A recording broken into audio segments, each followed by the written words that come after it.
wouldn't feel it happen. There would be no alarm, no tremor, no moment where the ground suddenly gives way beneath your feet. Gravity wouldn't shut off like a switch. It would weaken quietly, so slowly that your body would adapt before your mind ever questioned it. This morning, when you stood up from your bed, your weight felt normal. Your feet pressed against the floor, your coffee stayed in its cup. The planet still pulled you down with the same invisible force it always had. Or so it seemed. But what if that assumption was wrong? What if gravity has already begun to fail? Not enough to notice, but enough to matter. Gravity gives your body shape. It tells your blood where to flow, your bones how much pressure to withstand, your muscles how hard to work just to keep you upright. Every step you take is a silent negotiation between your mass and the planet beneath you. And if that negotiation started changing, you wouldn't feel danger, you'd feel relief. Your body would feel slightly lighter. Movements would feel smoother. You might run a little faster without realizing why. Jump a little higher. Stand longer without fatigue. At first, it would feel like improvement, not collapse. That's what makes this scenario so dangerous. Because gravity doesn't just hold you down, it holds everything together. It keeps the atmosphere wrapped around Earth like an invisible net. It presses the oceans against the continents. It keeps mountains from slowly unzipping into dust. Gravity is the silent agreement matter has with the planet. Stay close, stay bound, stay whole. Now imagine that agreement weakening, by fractions of a percent. No scientist would announce it on the news. Instruments would detect tiny anomalies, satellites drifting slightly off course, pendulums swinging just a bit wider than expected, calculations needing constant correction. The data would look like noise, error margins, calibration issues, nothing urgent, nothing worth panicking about. Meanwhile, your body would already be compensating. Your heart wouldn't work as hard to pump blood upward, your spine would decompress slightly, your bones, shaped by constant downward force, would begin losing density without alarms. Astronauts lose bone mass in weeks. On Earth, this would happen slowly over years. Children born into this weaker gravity would never know the difference. They'd grow taller, leaner, their bodies would feel normal. But normal only works when the rules stay the same. And gravity doesn't just affect biology. It defines how everything behaves. Air, weather, structures, stress. A world with weaker gravity wouldn't collapse dramatically. It would loosen.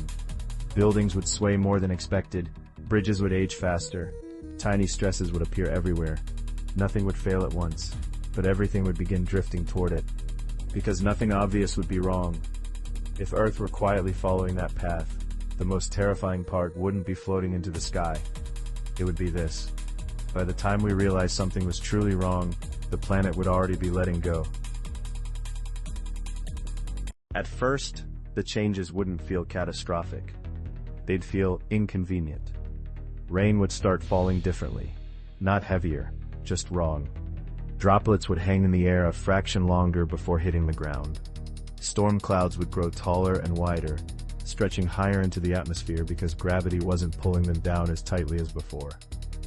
Weather models would stop agreeing with reality. Jet streams would shift. Wind patterns would become unstable. Flights would experience turbulence where none was expected. Pilots wouldn't panic. They'd blame software, pressure systems, bad forecasts. The oceans would react next. Not by rising violently, but by misbehaving. Waves would grow slightly taller and travel farther inland. Tides would stop arriving on schedule. Coastal cities would notice strange flooding that didn't match lunar cycles. The sea wouldn't be attacking, it would be drifting. And gravity is the only thing keeping trillions of tons of water pressed against the planet. As that grip weakened, the oceans would begin to bulge outward, especially near the equator. Not enough to be seen from space at first, but enough to stress coastlines, ports, and underwater infrastructure built with very specific pressure assumptions. Then come the cities.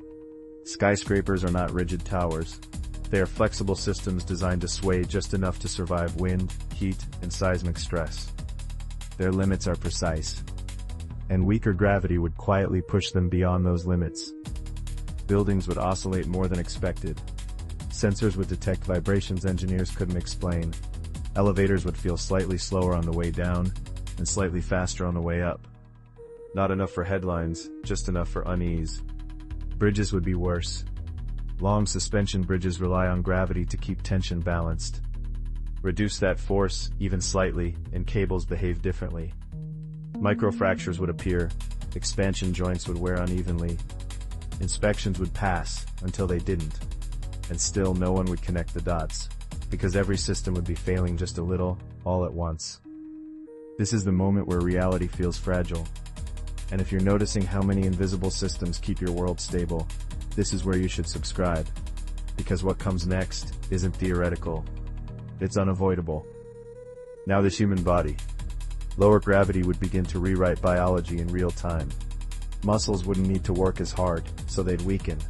Bones would lose density faster than medicine could explain. Balance disorders would increase. Falls would become more dangerous. Not because you'd hit harder, but because your body wouldn't know how to correct itself in mid-motion. Hospitals would see patterns without causes. Athletes would break records, and then suffer unexplained injuries. Astronaut-like symptoms would appear in people who never left Earth. Doctors would treat symptoms, not realizing the environment itself had changed. Even fire would behave differently. Flames would stretch taller, burn less predictably. Smoke wouldn't rise the same way. Fire suppression systems would fail in subtle, deadly ways. Accidents would be blamed on design flaws, human error, bad luck. All while gravity continued to weaken, quietly, steadily. And here's the most unsettling part. None of this would feel like the end of the world. It would feel like a long series of unrelated problems. A decade of systems aging too fast. Of infrastructure mysteriously underperforming. Of nature behaving just slightly wrong. There wouldn't be a single moment you could point to and say, this is when it ended. By the time gravity weakened enough to cross the final threshold, the world would already be coming apart in slow motion. The oceans would be first to reveal the truth. Water wouldn't rise in walls or tsunamis. Instead, entire sections of the sea would begin to lift.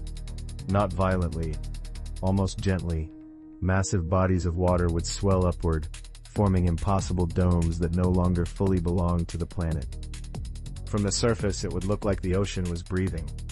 Ships would lose stability, harbors would become unusable, coastal cities wouldn't flood, they would unanchor.